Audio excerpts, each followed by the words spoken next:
Donc on va ensuite aller dans le CSS et on va s'occuper de toute la partie CSS. Donc comme d'hab, je vous segmente les parties, si c'est juste le JavaScript qui vous intéresse ou juste le CSS, vous pouvez comme ça vous naviguer dans la vidéo avec la barre de défilement. Donc ici, petit reset, donc sélecteur universel before after, box sizing border box pour prendre en compte les remplissages et les bordures dans le calcul des hauteurs et des largeurs, margin 0, padding 0, on enlève tout depuis les éléments, voilà. Ensuite, body, fond de femme de base, je l'ai mis Roboto, la fond de femme très utilisée, classique dans le sens sans sérif, hein, une sans sérif classique très utilisée, moderne, pratique. Pas très original mais pratique. Alors, sans sérif. Tac, tac, voilà. Ensuite, BG Color, je mets 111, ce qui est un fond sombre, comme ça. Ce qui est un fond sombre, c'est le fond sombre qu'on a juste ici. Donc, vous voyez, on a un fond sombre juste là, également. Donc, le tabs, l'onglet en lui-même, on y va. Tabs, BG Color, je lui mets du 070707. Ok. Max width, 800 pixels. Donc, max width, une bonne propriété pour faire du responsive. C'est-à-dire qu'à partir d'un moment, boum, ça va se réduire comme ça. D'accord. Max width, 800 pixels. 800 pixels. Ensuite, margin, on peut lui mettre du 100 pixels en haut, auto à gauche et à droite, 0 en bas. On arrondit les angles avec border radius, 10 pixels. On essaye, vu qu'on a du noir sur du noir, de faire ressortir un petit peu les contours avec une bordure qu'on va mettre autour ici. Voilà, ça va souligner le regard. Donc ici, on met border, 1 pixel solide. Et là, on a FF, FF, FF, F, 3E. C'est celui-là ou pas? Ah, j'en ai mis un en trop. Donc c'est 6F. 6F3E, comme ça, parfait. Voilà, donc j'ai joué sur, vous voyez, l'opacité juste ici. Donc vous pouvez passer la souris ou, suivant vos configs, cliquer dessus. Et, oups, et donc vous allez pouvoir jouer avec les couleurs comme ça, d'accord? Donc ici, ça a bien contourné le tout, c'est bien, très bien. Hop. Ensuite, en dessous, on va lui mettre une couleur, donc B4, B2, B2. Et c'est là qu'on va jouer avec Display Grid. Display Grid. On va faire un grid template rows, on va créer 2 rangées, une première avec min content, tu prendras la hauteur de ton contenu, et la seconde 1fr, tu prends le reste.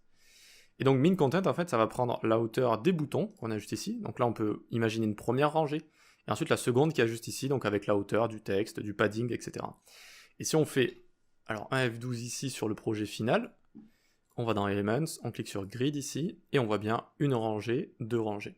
Ici, ça nous fait la même chose, mais avec moins de style. Donc, on pourrait aussi faire clic droit. Et ici, on clique sur Grid. Hein, vous voyez bien ici le petit grid. Et donc, on a bien... alors, on en a plusieurs qui ont été créés juste ici. Alors, me serais-je trompé? Ah, oui, je sais pourquoi. On les a pas encore placés. Donc, on a ce qu'on appelle des rangées implicites qui se sont créées comme ça.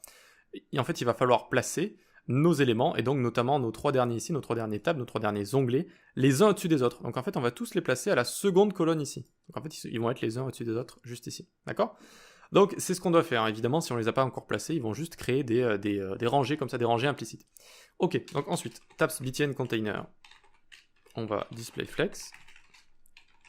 Ça va être les boutons, les uns à la suite des autres. Et border bottom, 1 pixel, solide. Et on reprend cette couleur qu'on a utilisée au-dessus. Donc normalement, VS Code vous le propose, si vous l'avez dans les configs, mais de base aussi, je crois que ça doit le proposer.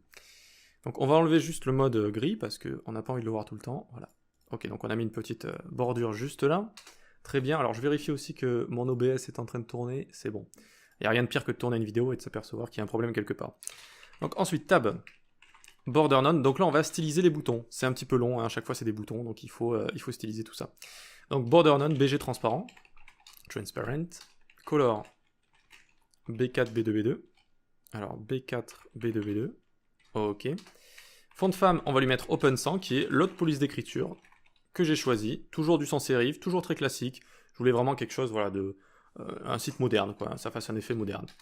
Flex Basis 100%. Et donc en fait c'est comme mettre un width pour les éléments en display flex, les flex items, sauf que ça a d'autres propriétés également, dans le sens où si vous changez la flex direction, ça va garder 100%. Voilà, bon, c'est flex basis, en tout cas ici il faut comprendre que ça fait comme width 100%. Et donc si on met width 100% à chaque enfant d'un container flex, eh bien ils vont se partager l'espace. Voilà, c'est la technique. Ok, donc juste pour vous le prouver, hein, ici vous pouvez faire un width, et ça va faire pareil, d'accord? Enfin, ici, ça va se partager l'espace, voilà. Donc display flex ensuite, on va centrer tout ça. Moi j'ai un petit snippet ici pour le faire. Donc display flex, justify content, align center, très bien. On centre tout ça. J'ai un peu bugué. Font size ici, clamp, la pince, 16 pixels mini. 2VW, valeur préférée, sinon 20 pixels. Voilà, ça va changer la taille. Font weight 700 et le padding très très important en haut et en bas et 0 à gauche et à droite. Boum, c'est bon. Et un petit curseur pointeur pour montrer qu'on peut cliquer dessus. Et voilà, on a bien notre rangée qui est là, qui a été créée. Je vous dis que le padding c'est important, on passe d'un truc tout ratatiné à boum, quelque chose de sympathique. Souvent le padding fait la différence. Enfin, ça dépend, il y a beaucoup de choses, mais voilà. Donc ensuite, on a envie de rajouter une bordure ici sur le tab qui n'est pas actif et également de ne pas le rajouter ici au troisième onglet. Donc l'onglet qui n'est pas actif et également ne pas le rajouter au troisième onglet. C'est assez dur à expliquer et ça va être encore plus dur à vous montrer ce sélecteur des enfers. Tab Not, NTH Child 3, donc le troisième onglet, et le tab qui contient Active Tab. Alors, j'envoie border right, 1 pixel solide, et toujours cette couleur FFF que j'utilise bien partout à chaque fois. Donc là, ça l'a bien rajouté ici. Et en fait, regardez, là, ça l'a rajouté ici, là, ça la rajoute pas, et là, ça la rajoute là. D'accord? Donc ça la rajoute à la fois pas sur le troisième onglet, pour éviter que ça fasse trop de bordure ici, et à la fois pas sur l'onglet qui est actif ici. D'accord? Donc seulement sur les onglets, s'il y en avait plusieurs, ça aurait aussi fonctionné, ça aurait rajouté plein de bordures comme ça. Donc ça, c'est un sélecteur qui peut être très pratique, et vous pouvez notamment enchaîner les notes dans, ici, les parenthèses. Voilà. Bon, on va dire que c'est un sélecteur assez avancé, mais c'est pratique. Tab 2.interchild 1, on lui met border top left radius, 9 pixels. Donc ça, c'est la plus grande propriété CSS. C'est les borders top left right, etc. Et donc on va faire la même chose pour le troisième. Et on va lui mettre border top right radius. Donc tout simplement, on va arrondir les angles ici de nos tables. D'accord? Sinon, c'est pas arrondi. Alors ici, il me donne tort. Est-ce qu'on l'a mis ici? Border, non. Ça m'étonnerait. Ah, mais oui, c'est bon, je sais. C'est parce qu'ils n'ont pas encore leur couleur violette, vous voyez? Quand ils auront leur couleur violette, si on n'arrondit pas les angles, ça va dépasser. Donc nous, on fait ça au préalable, voilà. Croyez-moi. Donc ensuite, en dessous, on a les tab content. Et donc, nos petits tab content, on va leur mettre un padding avec clamp, 35 pixels, 3VW, 40 pixels. Donc 35 mini, 40 max, sinon 3VW. Voilà, ça rajoute du padding. Et on va avoir envie de les placer avec grid area. Et donc, comme je l'ai dit, on va les mettre les uns au-dessus des autres. Donc, on commence à la deuxième ligne de rangée, première ligne de colonne, troisième ligne de rangée, jusqu'à la deuxième ligne de colonne. Boum, ils se mettent les uns au-dessus des autres. Qu'est-ce qui vient de se passer? Qu'est-ce que c'est que cette histoire de ligne de colonne de rangée? Ça a l'air un peu compliqué, n'est-ce pas? Et bien, si on clique sur grid ici, on les voit. Donc là, vous avez une colonne, une grande colonne qui englobe tout. Donc, la première ligne de colonne est ici. C'est le début, si vous voulez. Et la deuxième est là. Si vous voulez placer un élément sur toute cette colonne-là, vous allez de la première ligne de colonne à la deuxième ligne de colonne. Ensuite, vous avez les rangées. Et donc, vous avez la première, qui va de la première ligne de rangée à la seconde ligne de rangée, etc. etc. Donc, nous, qu'est-ce qu'on a fait? On les a placés de la deuxième ligne de rangée à la troisième ligne de rangée, donc de là à là, et toute la colonne, de 1 à 2. Donc, ça fait 2, 3, 1, 2, ça prend cet espace-là. Ici, il faut comprendre début de rangée, début de colonne. Voilà. Allez. On continue, min height, on lui met 200 pixels, parce que parfois, s'il n'y a pas trop de texte, on veut quand même que ça ait une hauteur mini. Et puis on va le faire disparaître avec opacity 0, visibility hidden, pour même pas pouvoir le sélectionner, et une transition sur opacity de 0,4 secondes is out, quand on les fera apparaître. Pour l'instant, on va néanmoins mettre ça en commentaire.